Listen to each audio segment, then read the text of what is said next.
إن أصحاب الجنة اليوم في شغل فاكهون هم وأزواجهم في ظلال على الأرائك متكئون لهم فيها فاكهة ولهم ما يدعون سلام قولا من رب رحيم سلام قولا من رب رحيم وامتازوا اليوم أيها المجرمون ألم أعهد إليكم يا بني آدم ألا تعبدوا الشيطان إنه لكم عدو مبين وأن اعبدوني هذا صراط مستقيم ولقد أضل منكم جبلا كثيرا أفلم تكونوا تعقلون ولقد أضل منكم جبلا كثيرا أفلم تكونوا تعقلون هذه جهنم التي كنتم توعدون اصلوها اليوم بما كنتم تكفرون اليوم نختم على أفواههم وتكلمنا أيديهم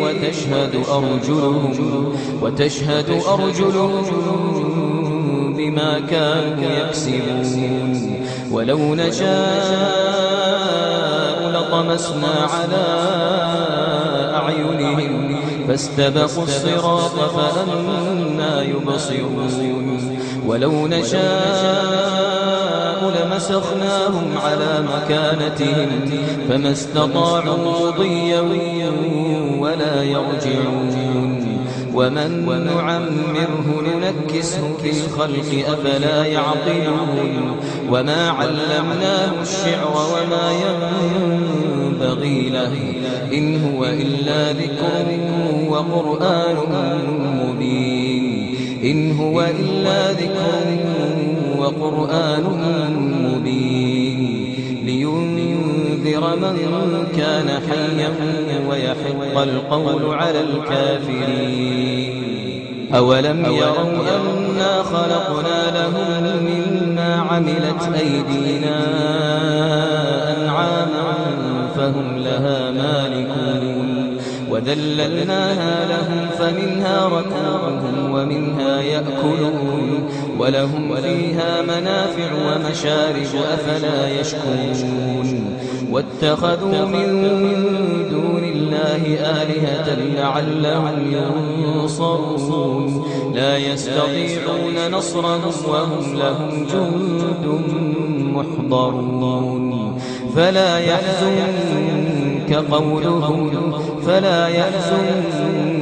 قولهم إنا نعلم ما يسرون وما يعلنون أولم ير الإنسان أنا خلقناه من نطفة فإذا هو خصيم مبين وضرب لنا مثلا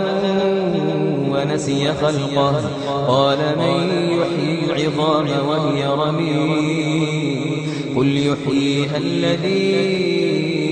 أنشأها أول مرة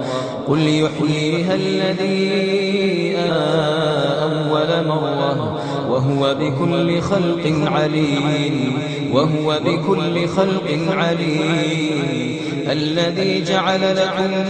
من الشجر الأخضر نارا فإذا أنتم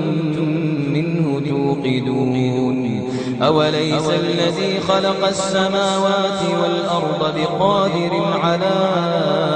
أن يخلق مثلهم بلى وهو الخلاق العليم إنما أمره إذا أراد شيئا أن يقول له كن فيكون فسبحان الذي بيده ملكوت كل شيء وإليه ترجعون